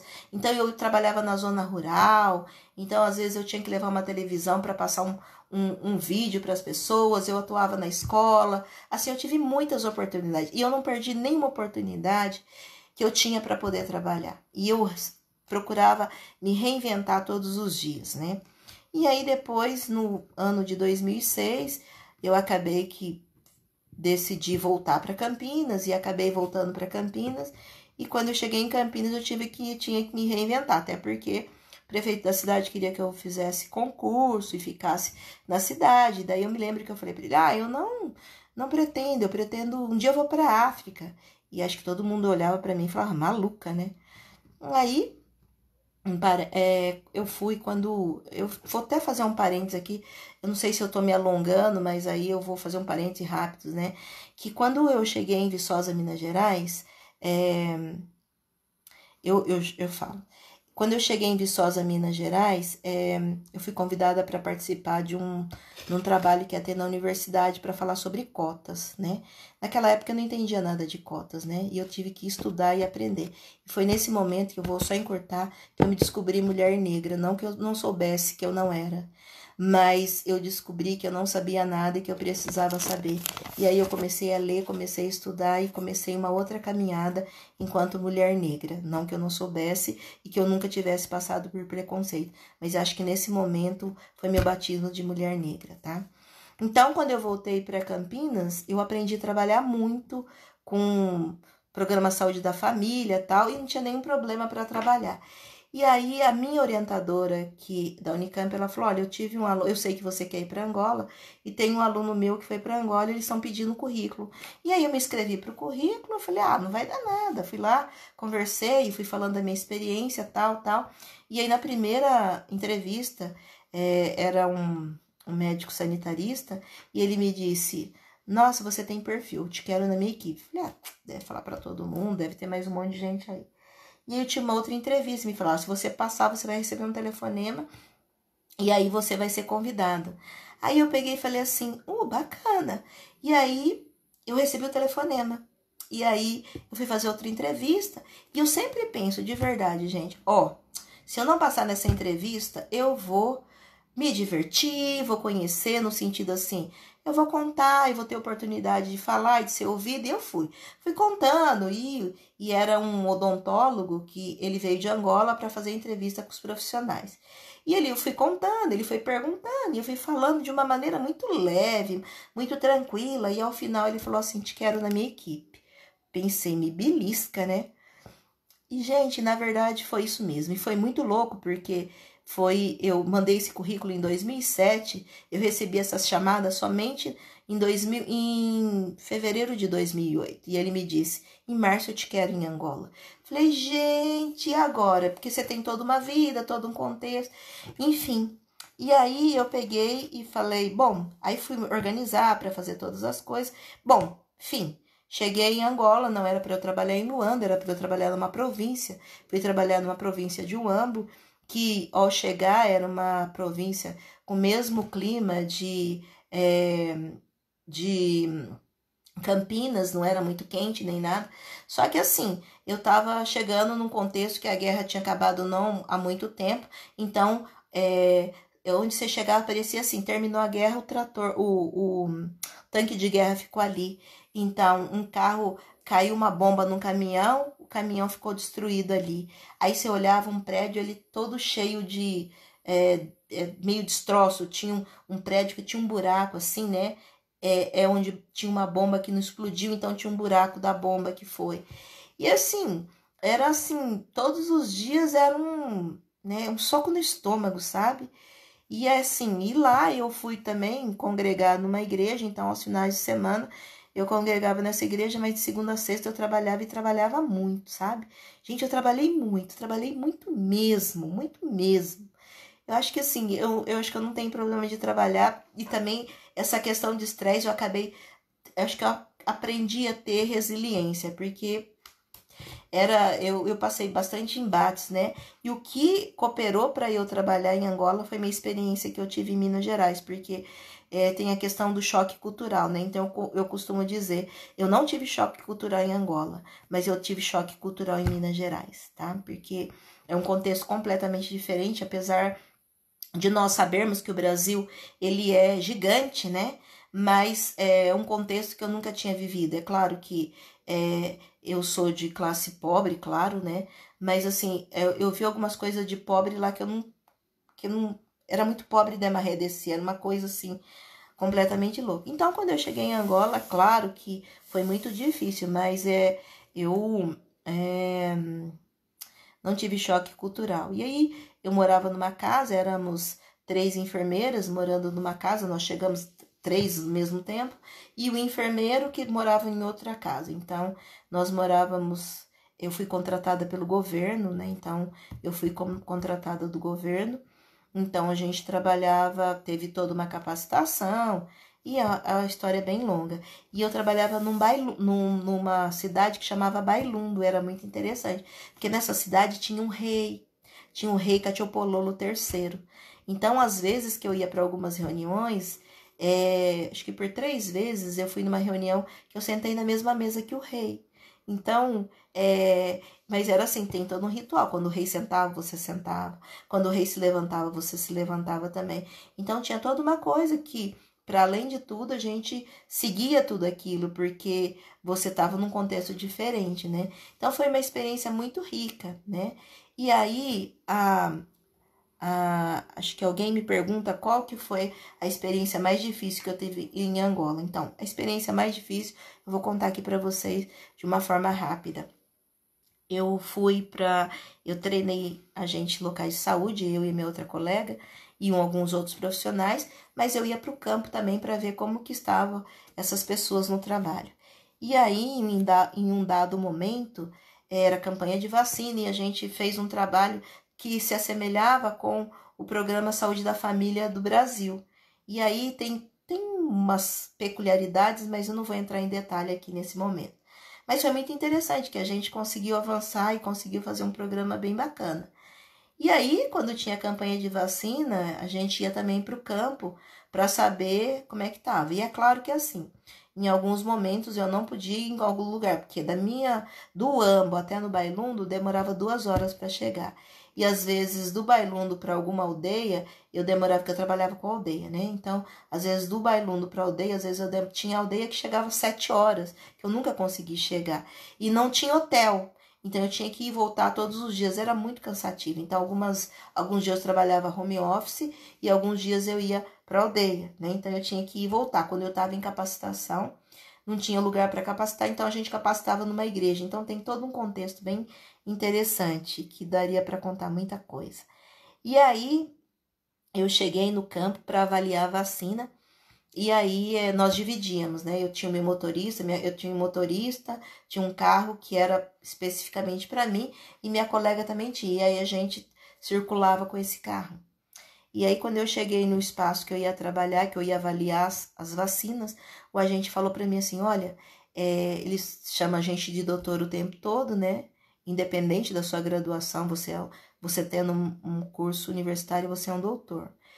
E, doutora, eu estava caminhando pela aldeia, né? Eu estava numa aldeia e tem uma criança que está a morrer, assim.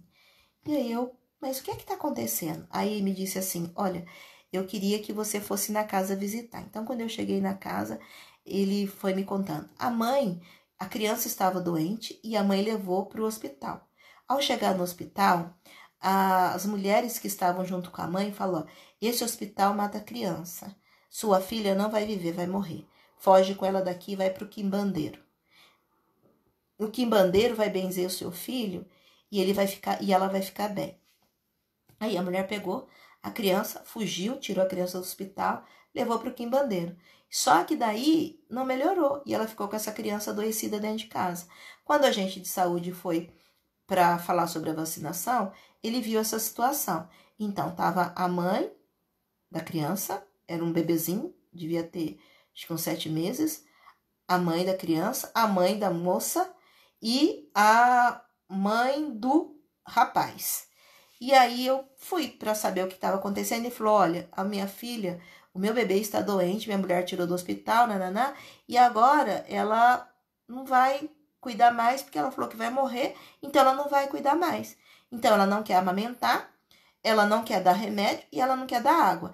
E realmente ela estava sentada com um pano de tecido que a minha família, o Estevão, a Derani conhece muito bem quais são esses panos, e ela estava com um pano no colo, e a criança fazia xixi ou cocô, ela só limpava e continuava assim no colo. Então, a criança, ela era um bebezinho, então lá também tem a questão do mito do leite fraco, né?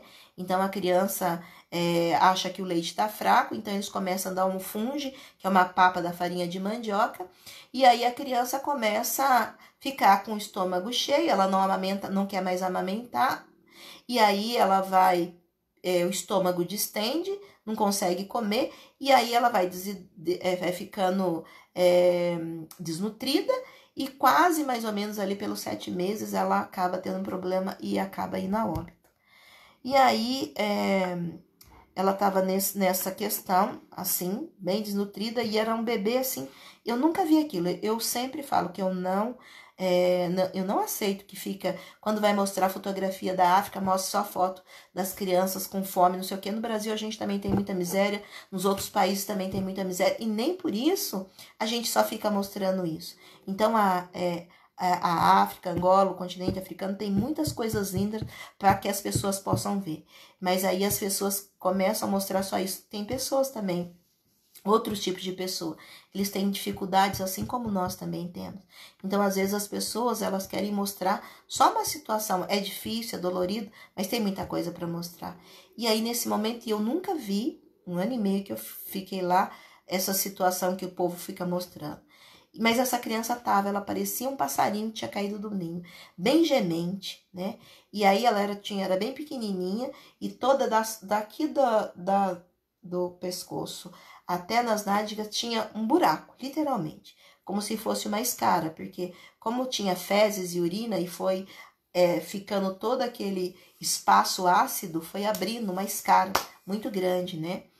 E ela já estava bem gemente mesmo, parecia um passarinho que caiu do ninho, muito dolorido, né? E aí, quando eu vi aquela situação, eu falei pro pai da criança. Aí ele falou, minha esposa não quer amamentar, então eu pego amoxicilina, dissolvo para essa criança e coloco na boca dela. Então, imagine o grau de acidez, ele colocando amoxicilina pura na boca da criança, e às vezes eu coloco água, mas ela falou que a criança está a morrer, bem assim que eles falam. Mas tem todo um contexto, né? E eu não podia, né? Aí eu peguei e falei assim para ele assim, mas o senhor precisa levar essa criança no hospital. Daí ele falou assim para mim, eu não posso levar a criança no hospital, porque se eu levar, e aí é uma cultura que é mais ou menos matriarcal, mas é mais ou menos, outro dia a gente estava falando sobre isso.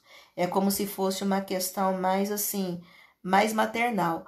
A mãe do marido, ela manda na esposa, mas a mulher não manda no marido. Então, nesse sentido, as mulheres estavam todas juntas. E ele falou assim, eu não posso levar meu filho no hospital, porque se eu pegar a criança e levar no hospital, eu posso ser banido da minha casa e eu posso nunca mais voltar.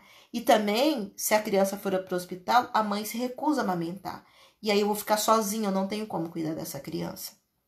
Aí eu apelei. Eu falei assim, olha, e aí como eu já conheci um pouco da cultura, eu falei, olha, o senhor é um homem. E o homem tem que mandar nas mulheres, porque, gente, foi duro isso para mim.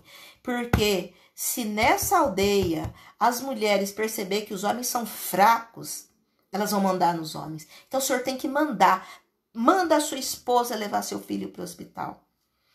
Daí ele pegou e falou assim, eu não posso, porque senão eu vou ser banido. Aí eu peguei, o Soba é o chefe religioso. Então, em uma aldeia,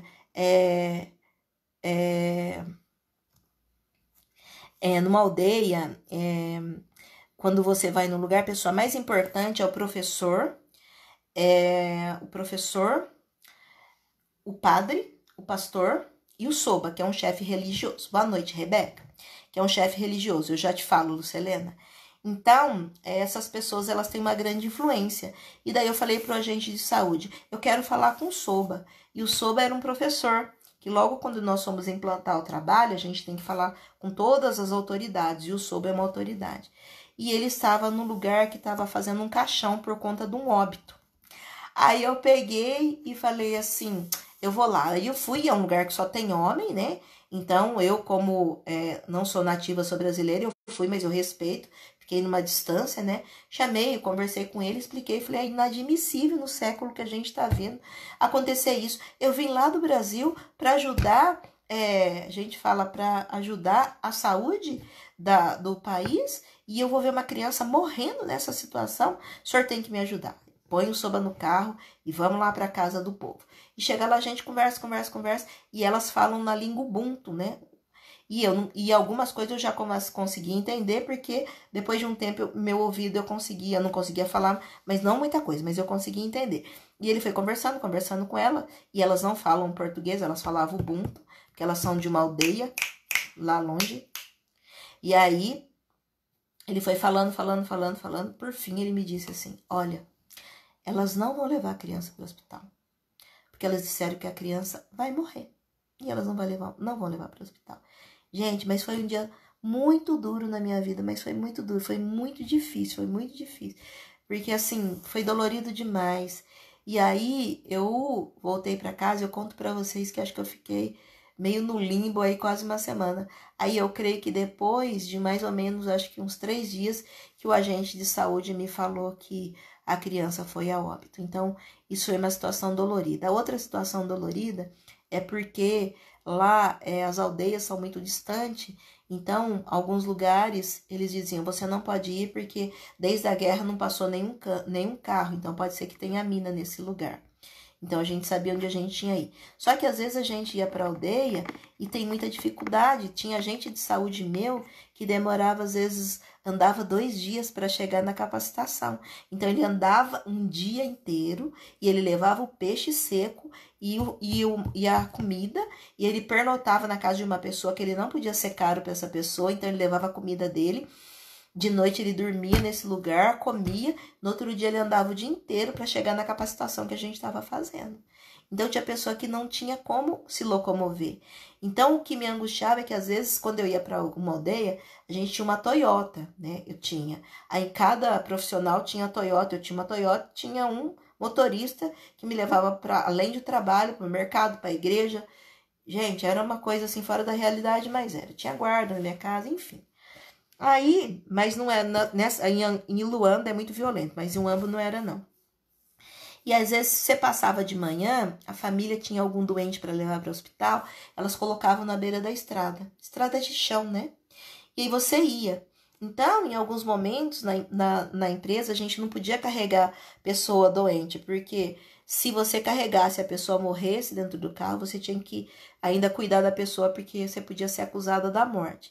Mas aí, a hora que a gente passava, às vezes estava eu e o motorista no carro. E aí, gente, você ia caminhando, e assim, aí eu colocando o povo dentro da minha caminhonete, porque aí eu deixava no hospital. E quando você passava, às vezes a caminhonete já estava cheia, e aí quando você põe uma pessoa, eles têm bacia, eles têm galinha, eles têm criança. É um mundo de gente, porque quando adoece uma pessoa, todas as pessoas vão para o hospital. Então vai o doente, vai a mãe, vai o tio, porque faz parte da cultura. Então, às vezes, era muita gente. Então, além de eu sentar na frente com o motorista, tinha gente no banco de trás, tinha gente na caçamba também. E quando não passa nenhum carro, o doente ficava ali na estrada o dia inteiro, e no final do dia levava para casa de novo, porque naquele dia não tinha como chegar ao hospital. E aí, quando eu não trabalhava no hospital, eu trabalhava com atenção básica, minha especialidade, para além de tudo, também é saúde da família. E aí, às vezes, como a gente discutia caso com os médicos, quando eu chegava na cidade, para garantir que essa pessoa recebesse atendimento, eu ia para o hospital, parava no hospital, procurava o médico, procurava a enfermagem, falava, eu tô com esse paciente aqui, aconteceu isso. E aí eu ia monitorando, e quando eu passava pelo hospital, procurava saber como que tá. Então, essa situação são muito doloridas. E aí a Lúcia pergunta sobre as crianças são maravilhosas, né? Eu falo que às vezes eu ia numa aldeia lá longe, e assim, filho é herança do africano. Então, eles têm muitos filhos, mas assim, se morre uma irmã ou alguém na guerra, as famílias cuidam dos filhos. Então, vão ficando, eles têm muita pouca condição, mas eles cuidam dos mais velhos e cuidam das crianças também. E aí, eles vêm vindo um monte de criança, né? A única situação que eu vi foi essa, mas assim, essas histórias que eles mostram, no Brasil a gente também tem um monte de coisa. Se a gente fosse mostrar somente as situações ruins que nós temos no Brasil, a gente teria muita coisa para mostrar. Mas olha quanta coisa bela que a gente tem no nosso país, né? Que a gente pode mostrar também. Então, por que só mostrar as coisas ruins de lá? Tem coisas difíceis? Tem sim.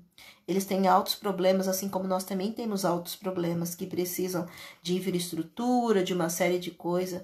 Mas eles são um povo lindo, eles são um povo maravilhoso. E é muito interessante que você vai lá longe, tem um monte de gente dançando. Você escuta uma musiquinha assim, ó, você tá lá numa aldeia lá longe, o povo tá dançando, gente. E de verdade, em todo o tempo que eu andei lá, com problema de guerra, com problema de fome, tinha criança que a mãe saía de manhã para trabalhar e dava comida. Quando ela chegava de noite, se ela não tivesse ganhado nenhum dinheiro e ela não tinha comida para dar para as crianças, elas deixavam as crianças dormir para dar comida só no dia seguinte. Então eram coisas assim que tinha coisa que eu ficava em carne viva porque eu falava, gente, e agora? O que eu faço? Né? Então era muito difícil também, sabe? Muito dolorido, muito dolorido. Mas nós podemos, eu lembro bem da Chimamanda, né? O problema de uma história única, né? Então, o problema de uma história única, o problema de uma foto que mostra gente miserável, um problema de uma foto que mostra gente sem cultura, um problema de uma gente que não sabe de nada. Isso não é verdade. Tem muitas pessoas que têm condição, que são inteligentes, mas também tem pessoas com dificuldades como aqui. E eu também costumo dizer que eu nunca me sentei com pessoas tão ricas como eu sentei quando eu estava lá, né? Roupas de linho, colares de ouro, não sei o quê, porque em alguns espaços que eu acessava tinha esse tipo de pessoas também. Então se convive com tudo, com a questão da pobreza, com a questão dos mais abastados e dos menos abastados. O que fazer com isso, né? Isso daí é a questão que a gente fala, que é a questão social, né? Que é uma questão muito emblemática no nosso Brasil e no mundo. E eu podia falar para vocês sobre uma série de coisas do contexto social no qual nós vivemos e os outros países vivem também. Mas foi uma experiência riquíssima, né? Eu aprendi muito. E assim, por isso que algumas dores que às vezes a gente tem, eu fico pensando, será que isso realmente é uma dor? Eu não dou conta de vencer, de caminhar. Será que eu não tenho uma palavra boa para dar? Será que eu tenho que realmente pensar que nada vai dar certo, que tudo é muito ruim, que tudo é mais difícil? Será que tudo é muito difícil mesmo? Será que não tem uma luz lá no fundo, lá no meio, em algum canto? Será que não pode ser diferente? Né? E é claro que de vez em quando a gente surta mesmo, né? Mas eu sempre procuro ver o lado bom da situação. Mesmo por isso que eu falo que do limão dá para fazer limonada. Então, por mais difícil que sejam todas as circunstâncias, eu acho que dá para fazer a diferença. Então, mesmo andando em muitos lugares, eu nunca vi nenhuma dessas pessoas reclamando. Nunca vi, nunca vi. É claro que tinha um índice bem grande de alcoolismo, um índice bem grande assim, mas assim, qualquer lugar longe, a pessoa tava lá dançando, tinha uma música, a pessoa tava dançando. E assim, eles são, assim, pessoas muito queridas, sempre querem estar perto da gente. Tinha colegas brancos, colegas negros também, e eles não fazem acepção, eles querem estar juntos, eles querem saber do Brasil, eles querem saber da gente com muito respeito, né? E eu sempre procurei respeitar muitas pessoas também, sabendo que o meu saber, o seu saber, ele não pode fazer diferença das pessoas. O nosso saber tem que agregar, né? E eu acho que essa é toda a diferença, porque às vezes algumas pessoas acreditam que o saber ele te coloca num patamar acima, e quando deveria ser o contrário. O teu saber deveria ser para alavancar os outros, né? Então, é mais ou menos isso, né? Então, foi uma experiência muito rica. Eu cresci bastante, né? Cresci muito, muito. E tenho aprendido todos os dias. Eu acho que a vida é um eterno aprendizado. E até o último dia da minha vida, eu nunca quero ser uma xícara completamente cheia, porque aí a gente não consegue mais aprender. Eu aprendo com todas as pessoas todos os dias e não tenho nenhum problema com isso. E ainda não sei muitas coisas, mas eu não tenho preguiça de aprender. E também não é porque eu não sei, porque eu também vou ficar sem saber, né? Se eu não sei, eu quero aprender. E sempre vai ter alguém que tem boa vontade de ensinar. É isso. Obrigada, Lúcia, Maria Aparecida, Doutor Estevão, conclui? Tranquilo? Tem alguém que tem mais alguma coisa? Porque eu já falei muito, vocês devem estar aí super cansados da vida. Podemos concluir? Vocês têm mais alguma coisa a perguntar? Também estou à disposição, mas também não quero cansá-los também.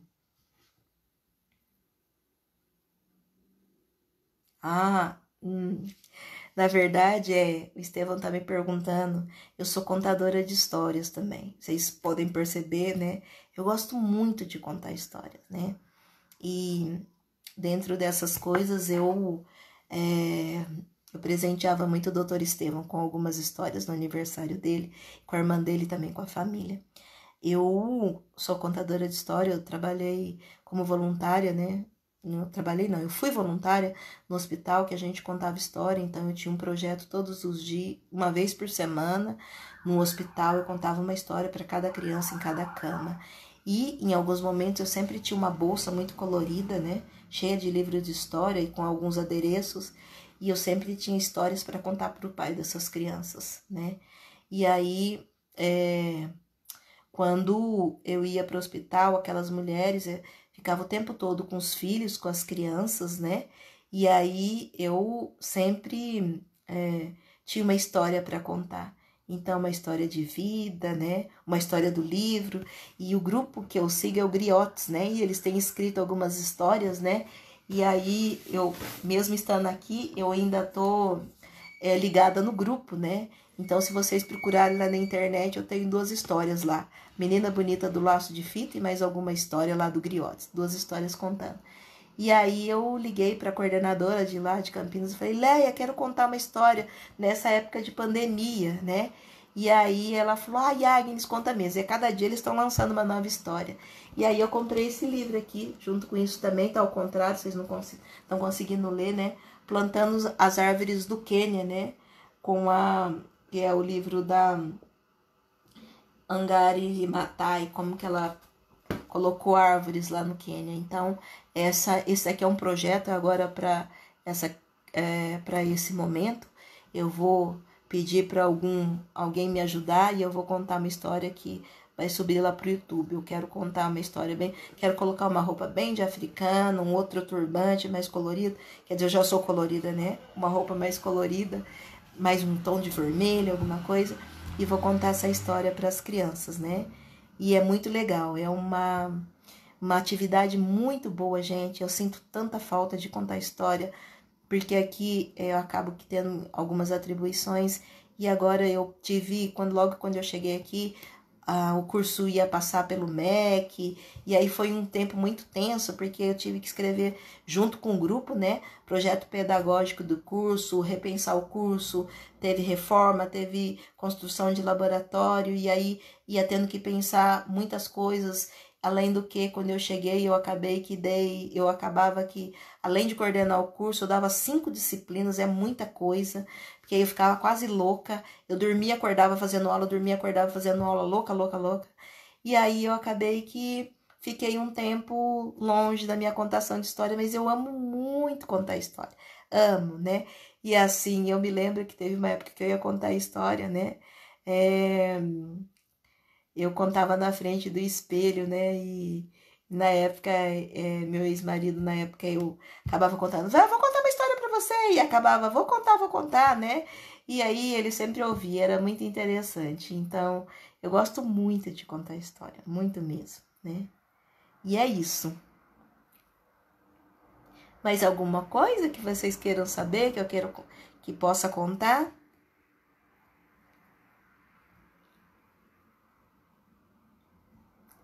Tá ok, então. Então, eu acho que eu quero agradecer muito o doutor Estevão, né? E as pessoas que estiveram aqui até esse tempo, que eu acho que já passou muito. E não deixem de acompanhar as programações, né? Que têm sido propostas pela ANAM. E também fiquem em casa, né? Fiquem em casa. Quem tiver que sair, saia, mas seja cuidadoso. Não é um conto de fadas, não é uma história da carochinha. É verdade, eu acho que daqui a um tempo que a gente tiver que contar que a gente saiu pela rua de máscara, o povo vai dizer que a gente é louco, a nova geração que virá, né? Use a sua máscara de pano, ou coloca um... Tem muitas receitas de máscara aí, né? Lave as mãos, né? Lave as mãos. Quando estiver em casa, né, lave as mãos. Quando estiver na rua, utilize o álcool gel, mas o melhor é lavar as mãos, mas se estiver na rua, use o álcool gel, né? Na hora de ir no banco, abrir um negócio assim, ó. Abre com o braço, se você puder. E aí que você possa estar se organizando para poder sair bem dessa quarentena, de verdade. O vírus a gente não consegue ver, mas ele é verdadeiro e ele existe, né? Então, sejam atentos às orientações que estão sendo feitas, né? Quando vier do supermercado, se você puder limpar as coisas que derem para limpar, se você puder fazer... a Lucilena tá perguntando, lembra de mim, Agnes? Não lembro, Lucilena. Conta um pouco de você para eu poder lembrar. Então, que você se cuida. O Estevão tá pedindo para contar uma história. Vocês dão conta de eu contar uma história? Só se o povo falar que dá conta, Estevão. Senão eu não conto, não. Porque já tá muito tempo aqui, senão eles vão cansar e vão dar um toy na minha cabeça.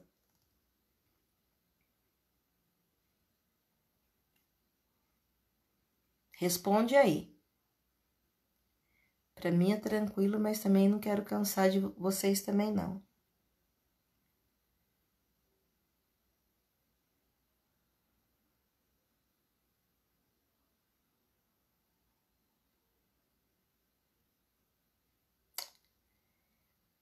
Doutor Estevam, eu vou me reservar para contar a história para você, porque senão eu vou cansar muito o grupo. Ninguém respondeu aqui para eu contar.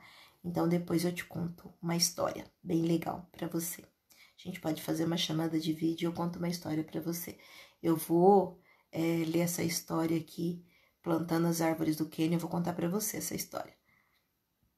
Depois ela vai ficar lá no YouTube, nos griotes, e aí vocês vêm. Então, nesse momento eu quero... Conta! Tá bom, vou contar então.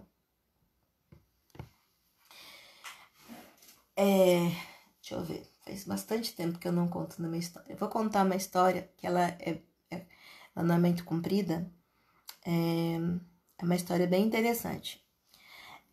Era uma vez 2 irmãos. E esses 2 irmãos, um chamava... 2 irmãos chineses. Um chamava Lin e outro chamava Xin. Acho que Lin e Xin, alguma coisa assim. Se não for esse nome, eu sou contadora de história, então eu posso contar a história assim.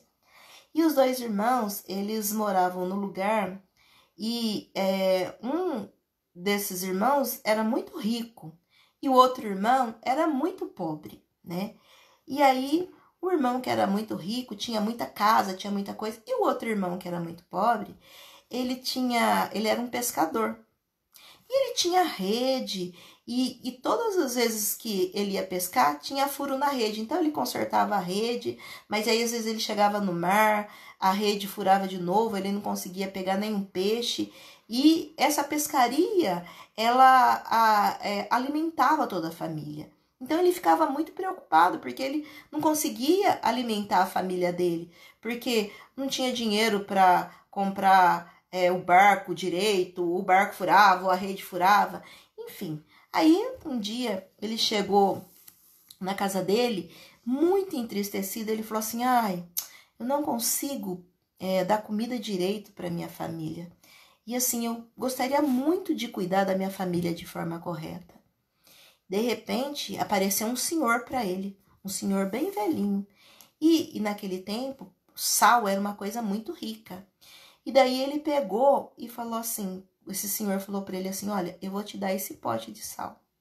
Quando você precisar, você fala, pote, me dê sal. E o pote vai dar sal, vai dar sal, vai dar sal. E aí, quando você não precisar mais, você fala, pote, pare de dar sal. E aí, o sal que você conseguiu, você vai vender e vai ter dinheiro. E o senhor desapareceu.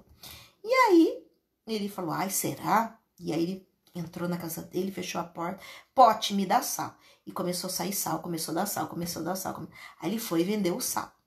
E aí, ele começou a ganhar dinheiro, E aí, o irmão dele pegou e foi ficando com ciúme. Foi olhando e falou, que será que tá acontecendo com meu irmão? Por que será que ele tem tanto dinheiro? E começou a vigiar.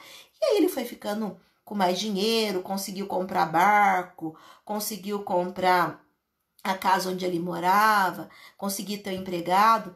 E aí, quando ele precisava, ele ia lá no lugar e falava, pote, me dê sal. E aí, quando ele não precisava mais, ele falava, pote, pare de dar sal. E em um determinado dia, ele entrou na casa para fazer isso e o irmão dele falou, eu vou seguir porque eu quero saber o que está acontecendo. E aí o irmão dele seguiu. Quando o irmão dele seguiu, ele só ouviu falar assim, pote, dá sal. Aí quando o pote começou a dar sal, ele só ouviu essa parte, que daí começou a dar sal, e ele pegou, só que o irmão não ouviu quando ele falou, pote, pare de dar sal. E ele saiu correndo desesperado. Aí, quando ele pegou o sal que tinha dado, tudo, ele pegou e foi vender o sal.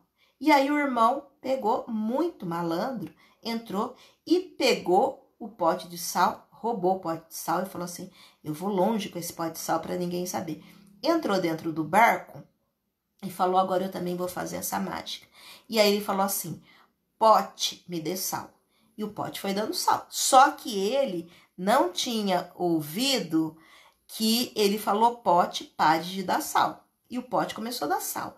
E o pote começou a dar sal. E o barco foi enchendo de sal. Foi enchendo de sal. Foi enchendo de sal. Foi enchendo de sal. E o pote encheu tanto de sal o barco que o barco afundou e foi para o fundo do mar. E aí, para contar para vocês que esse homem ganancioso, ele morreu afogado. E por isso, sabia? Que por isso que até o dia de hoje o mar é salgado. Porque como ele não sabia falar, pote, pare de dar sal, o pote continua dando sal até hoje, lá no fundo do mar. E assim acabou essa história. Entrou por uma porta e saiu por outra. E quem quiser, que conte outra. Muito obrigada por vocês. Lúcia, um beijo para você. Lembro sim, você é a prima do Dr. Estevão. Muito obrigada por estar aqui. Eu quero agradecer cada um de vocês que estão presentes aqui, que estiveram presentes para ouvir, né, desse meu dia a dia em contexto de pandemia de Covid-19. Mais uma vez, retificar, fiquem em casa. Curtam a família, não desperdicem tempo, né? Eu acho que o melhor dia que nós temos se chama hoje. Se você ama alguém, diga que ama. Se você precisa perdoar, perdoe. Se você tiver que fazer uma declaração, faça.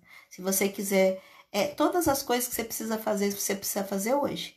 Mas malcriadeza, falta de educação, amargura, isso não precisa, né? E a gente precisa viver, então aproveite para viver com seus familiares. Doutor Estevão, muito obrigada pela oportunidade. Quero me despedir aqui de cada um de vocês e, desde já, estou sempre à disposição. Boa noite a todos, bom domingo, bom sábado para vocês. Fiquem em família. A Derani tá querendo que eu canto a história da menina bonita do laço de fita. Derani, a história da menina bonita do laço de fita tá lá no YouTube. Se você acessar. Gente, para contar a história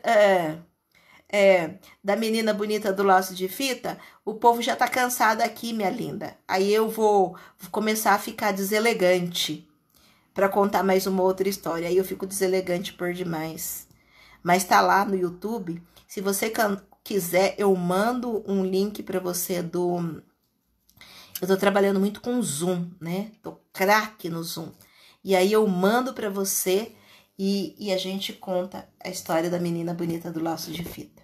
E Derani, eu tô com muita saudade de você. Você me responde, você não me abandona não. Cada um de vocês, amo muito. Fiquem bem. Um beijo para você também, Dora. Beijo, beijo. Deus abençoe, fiquem bem. Amei. Obrigada, doutor Estevam, por essa oportunidade. Eu achei que não ia ter assunto, mas eu tô aqui, ó, com a garganta de... Denani, conta! Não dou mais conta, eu tô aqui com dor de garganta. Eu preciso tomar uma água. Eu tô no andar de cima, eu tenho que descer. Tá bom? Oi, Rebequinha. Por nada. Um beijo. Oh, meu Deus do céu. Tá bom, então eu vou contar rápido, tá bom? Vou contar. Gente, quem precisar sair, pode sair. Eu vou contar essa história aqui só pra Derani. Pra Derani, mas pra todo mundo, tá? Então, vou contar de maneira bem rápida, tá? Então, menina bonita do laço de fita. Era uma vez uma menina, ela era muito bonita. Ela era muito bonita e ela era bem pretinha. Ela era bem pretinha como uma pantera negra, né? Ela era bem pretinha como uma noite bem escura. Mas ela era muito linda mesmo. E a mãe dessa menina era muito caprichosa. Colocava uns laços no cabelo dessa menina. E ela era muito linda. Mas perto da casa dessa menina, morava um coelho. Um coelho bem branquinho e bem sapeca. E os bigodes dele vivia tremelicando assim, tremelicando. E ele era um coelho muito sapeca. E para contar uma coisa bem baixinho para vocês. Antigamente os animais falavam com as crianças e com os adultos. Hoje em dia que eles não falam. Mas antes ele falava com as crianças. E aí o coelho morava perto da casa da menina. E a menina conversava com esse coelho. E o coelho falava assim: menina bonita do laço de fita, como é que você faz para ser tão bonita e tão pretinha? E a menina, gente, ela era muito sapeca e ela era muito danada. E aí no primeiro dia ela falou assim: eu sou bem pretinha sim porque eu bebi um monte de café. E o coelho, ele amava a menina.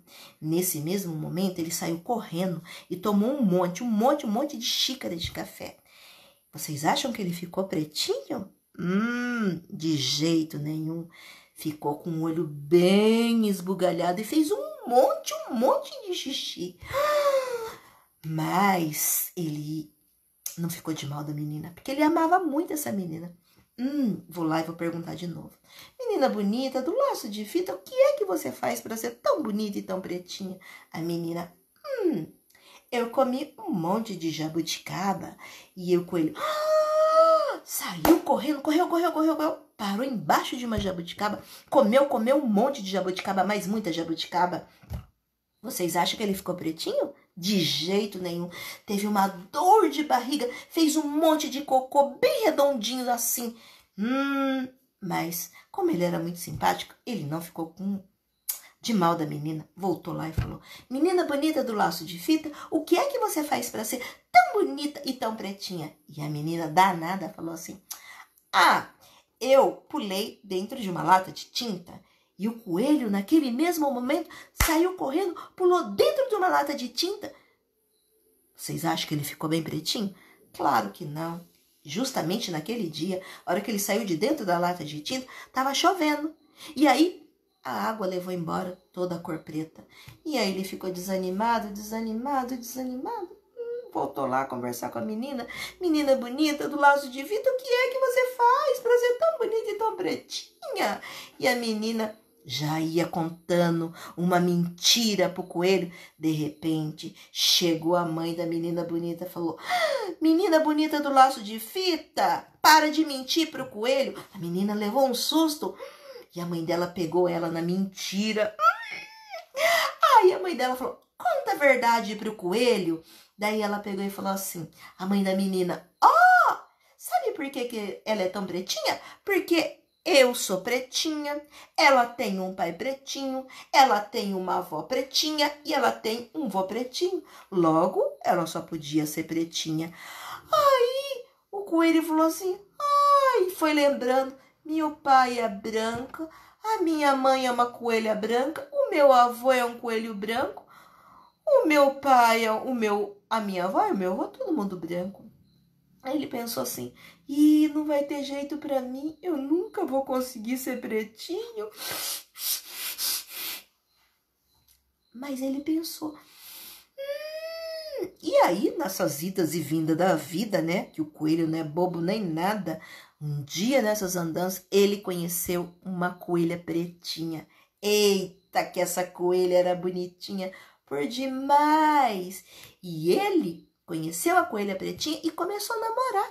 Ficou apaixonado por essa coelhinha. E aí eles começaram a namorar, e vocês sabem, né? Quando o coelho começa a namorar, vem uma coelhada sem fim. E esse coelho teve um monte de filho. E nasceu um coelho branco do nariz preto, e nasceu um coelho da cara branca com as orelhas pretas, e nasceu um coelho da cara preta com as orelhas brancas. Olha, gente, nasceu coelho de todo jeito. Coelho branco, coelho preto, coelho de todo jeito. E lá pelas tantas, gente, você não imagina, nasceu uma coelhinha preta mais linda desse mundo. Esse coelho ficou maravilhado. E aí, a menina bonita de laço de fita ficou madrinha da coelha bonita do laço de fita. E as duas, gente, saíam para passear.